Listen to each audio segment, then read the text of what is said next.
Yeah, good evening. Welcome to Ray Medics once again. Today we'll be talking about vagina disease. Vagina diseases is an important area to look up to because is among the problem women of nowadays facing. And we want to look what vaginal diseases is. So the prevention and the symptoms. So before I could proceed on this, let's quickly have an overview on what female reproductive system is. So female reproductive system is divided into three parts. The egg canal, which is the fallopian tube, so connected to the uterus, then down to the cervix, then the vagina. So the narrow neck of the uterus is called the cervix, situated at the bottom of your uterus. So the cervix normally acts as a barrier preventing bacteria and viruses from traveling from the vagina into the uterus. So before we talk about this, let's talk about the areas of vagina. So the ecosystem of the vagina. Normally, vagina has pH, and the pH rate from 3 to 5.4, and has what we call the vagina flora, that is the normal bacteria in the vagina. One is lactobacilli, another one is acidogenic Cyanobacteria. So those are the normal flora of the vagina. So they cause no harm for the vagina rather than for purifications and to aid some sexual acts in women. So we're talking about vaginal disease. Let's look into vaginal diseases. We can commonly categorize vaginal disease into two, like physiological and the pathological aspect, like the infectious one and non-infectious one. So there are some diseases that it's caused by the harmful substances, the chemicals or some dangerous substances with female exposed to. So we can lead to some vaginal disorder. So, and the pathological aspects, the vaginal infection are caused by microorganisms generally, but when one take risk or precautions such as wearing loose absorbent underwear, even not without underwear before sleeping, it will reduce the risk of getting these infections. So, infection usually cause a discharge with itching, redness, and sometimes burning and sensation. So the vaginal disease, they cause discomfort in the area of the vagina. So it causes itching sensation, and sometimes it causes burning. So whenever you want to urinate, so it causes burning, itching, and all. So, and the general pathological aspect infection, like we have many types of infections, bacteria. Let me start from what we call bacterial vaginosis. So this bacterial vaginosis is a vaginal infection that occurs when the balance of bacteria in the vagina is altered. This normal flora of the vagina, when they are altered, when they are altered or when they are infected with a foreign antigen, the foreign substance, so it will lead to what we call bacterial vaginosis. So, and woman who have a sexually transmitted disease, who have several partners, so the normal bacteria of the vagina can be altered by them, so, and it can lead to this bacterial vaginosis. So you have more than one partner rather than a partner, so it's risky and it's not safe. So, and bacterial vaginosis can cause a thin gray or white discharge. So now, I've seen a thin gray or white discharge with, though there are normal discharges. So at the end of this lecture, I'll talk about various discharges, the various colors of discharges we have. So, and a bit of ref and their meaning. So the meaning of various discharges. So at the end of this lecture, I'll make mention of this. So we have what we call the bacterial vaginosis. So this bacterial vaginosis can cause when the normal flora of bacteria they are altered, and this can cause a grain or thin like discharge or the smell fishy. so indicating bacterial vaginolysis. So another disease is Trichomonas vaginitis. So this Trichomonas vaginitis is usually sexually transmitted disease. It can cause a green or yellow discharge. When you notice a green or yellow discharge from your vagina, it's indicating Trichomonas disorder. It's indicating that Trichomonas infection. And this Trichomonas infection comes from one organism, the protozoa. So this organism is what we call Trichomonas vaginalis. Don't be confused. The organism that causes this Trichomonas infection is called Trichomonas vaginalis. Why the infection is called Trichomonas vaginitis.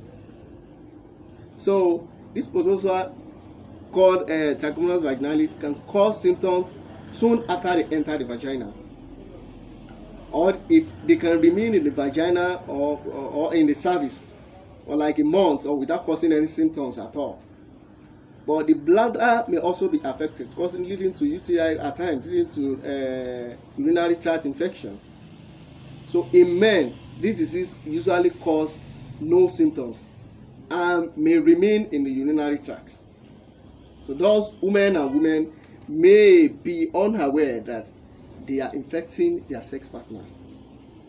It's very, very risky. Like having more than sex partner, and I'm not saying it's very risky, even with some uses of barriers, of some uses of, if you say you are safe enough, there are some things that can be contacted through skin to skin infection.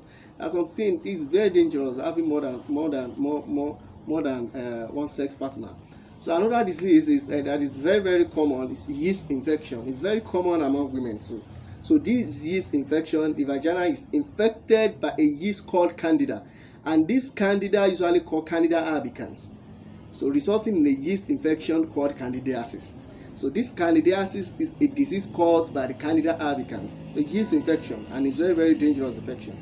So, and this vagina, the vagina may be itch, and women often have a thick or white discharge, thick one, resembling cottage cheese. That is the very, very cottage cheese, like it's something like forming like clump. So when forming clumps is indicating a cottage cheese. What I mean by cottage cheese, it's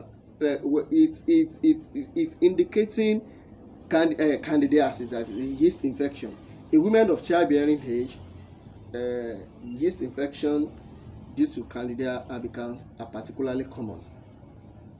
So this yeast normally reside on the skin and in the intestine. So from this area I can spread to the vagina if care is not taken. Another thing that can lead to yeast infection is having a weakened immune system or immunosuppressed by drugs such as corticosteroids, one drug that used to correct hormonal disorder. So, or chemotherapy drugs too, they can cause this. Another diseases of this vaginal disease, we have chlamydia infection. This is sexual transmitted disease caused by chlamydia trachomatis. It's an organism too, so we call it chlamydia infection. And the symptoms of this chlamydia infection discharge from the penis or vagina. Like see a discharge from the penis or the vagina, and painful in more frequent urination. So we want to urine, it's caused, there will be a burning or a difficulty in urination. There will be difficulty in urination. There will be a penis or vaginal discharge, a penis or vaginal discharge. So that's indicating chlamydia infection. Another thing that's common is gonorrhea. The symptoms of this gonorrhea and the chlamydia, they are very, very similar. We all know general symptoms of gonorrhea is to have a difficulty in urination. Yeah, but they are similar to chlamydia infection too. So, and this gonorrhea caused by one organism called Neisseria gonorrhea. This Neisseria gonorrhea causes what we call gonorrhea. So, and another thing is genital herpes. Genital herpes virus, so which can cause blisters on the vulva. This can cause blisters on the vulva at times. So it can cause blisters on the vulva of the vagina. So we have what we call the vulva, where these two muscles meet the labia majora So another thing, let's talk about the types of vaginal discharge. Yeah, various colors of vaginal discharge we have. You might be seeing some discharges in you, but don't panic. They all have meaning. I will tell you the one that are normal, and I will tell you the one that are abnormal at the end of this lecture. So there are several different types of vaginal discharges. So these types are categorized based on their color and consistency. So some types of discharge are normal, while others may indicate an underlying condition that requires treatment. Let's start from white discharge. A bit of white discharge, especially at the beginning or end of your menstrual cycle, is normal. But if the discharge is accompanied by itching or has a thick cottage-like, it's not normal. And that's required treatment. This type of discharge is a sign of yeast infection. And you have seen a thin-like discharge that smells fishy, is still indicating bacterial vaginosis. You get what I'm saying? And a white discharge is normal, white some are not normal. But when you see the thick one, so smelling, if you check your discharge at the beginning of your menstrual period, so you normally see discharge, right? But if you can check it, there are some discharge, white discharge that are not normal. And I made mention of when you see the thick or cottage-like one, so indicating yeast infection. You may touch it, seeing a discharge, and you are feeling burning on itching. So you may touch it, even seeing the discharge, there is nothing to touch it and smell it, if it smells fishy or not. So in order to know your status. So another one is clear and watery. This clear and watery discharge is perfectly normal. It can occur at any time of the month. So it may be especially heavy after exercise. That one is normal too. But there is something what we call clear and stretchy. When the discharge is clear but stretchy and mucus-like, other than watery, when it's mucus-like, that is drowning, so it's indicating that you are likely ovulating. This is a normal discharge. It's a normal discharge. So another one is brown or bloody discharge. So we all see brown or bloody discharge is usually comes out, especially when during your menstruation. It occurs during or after you end up your menstruation. The end of the end cycle, the end time of the menstrual cycle. So you see a brown one or bloody one, so indicating that you finish your menstruation. So it's called what we call it spotting. So it's so at the end of the period you can see brown instead of red. And you may also experience a small amount of bloody discharge between period. This is also called what we call spotting too. But note, if spotting occurs during the normal time of your period and you've recently had sex without protection, this could be the sign of pregnancy. Yeah, the sign of pregnancy. You see a brown spot at the normal time of your period, and you've recently had unprotected sex, so a sign of pregnancy. So spotting during an early phase of pregnancy, but spotting due to an early stage of pregnancy is indicate miscarriage. You get it right now. When you are spotting early normal of your period, and you've had sex without protection, it's indicating pregnancy, early symptoms of pregnancy. But spotting during an early phase of pregnancy, it can be a sign of miscarriage. But also in rare cases, Brown or bloody discharge can be the sign of endometrial or cervical cancer at times. So it could be other problems such as fibroid or other abnormal growth around the area of the vagina or around the area of the human genitalia system. So another discharge will still have a yellow or green. So yellow or green discharge, especially when it is thick, chunky, so accompanied by unpleasant smell, is not normal. This type of discharge may be a sign of infection, called trichomonas infection. So there are a lot like that. You check yourself. Are you taking the preventive measure of your vagina?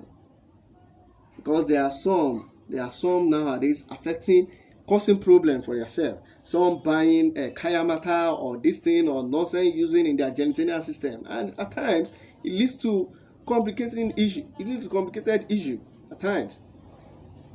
Don't complicate your matter. You have normal flora that can purify your vagina. That can purify the area of vagina. But there are some. Then the preventive measure you can take is to wash regularly and keep it dry. You keep it dry. Keep it dry. Free yourself. When you want to sleep, don't sleep with pants. It's not good. Don't sleep with pants. Free yourself. You wear clothes, wear undies that are free to you, in order to allow breeze. Don't infect yourself with nonsense, though. And some again using pussy tightener. Yeah, some they are using vagina tightener. For what? For God's sake. You are at risk. Honestly speaking, you are at risk using this vagina tightener and all. Do you know the chemical composition of this vagina tightener? If you are exposed to any antigens, any substances, any foreign substances, it can lead to something. It can lead to something you can't control again. So you take good hygiene and wear breathable cotton underwear and practice safe sex. Practice safe sex and avoid more than one partner. It kills a lot. It kills. So, and the way you train your vagina is the way it adapts. It is the way to adapt to any environment. Even bare having sex, the way you train it, ways you can adapt to it. So you take a preventive measure on your genitalia system. Because there are some, they cause a lot of things, a lot of damages to yourself. All these because of men using pussy tightener, using kayamata. All these are dangerous. Are very dangerous to your health. You don't need all this. You don't need it. Your vagina has normal flora. Purify yourself and always make it clean. Always make it clean. When you see a lot of among the colors, this chart I take mention, you look back to the lectures and know what is mean. But if this goes beyond the controls, you need medical attention.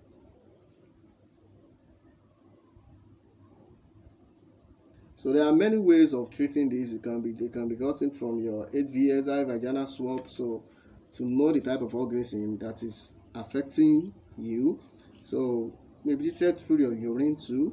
But there are some organisms that they can be found in the urine and it causes vaginal disease too. So you can go to your urine for diagnosis.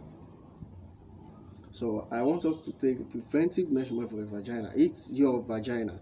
It's your genitalia system. Your whole nobody explanation. So the way you want it to be, you try to take the preventive measurement. So and thanks for listening, and don't forget to subscribe and share. Thank you.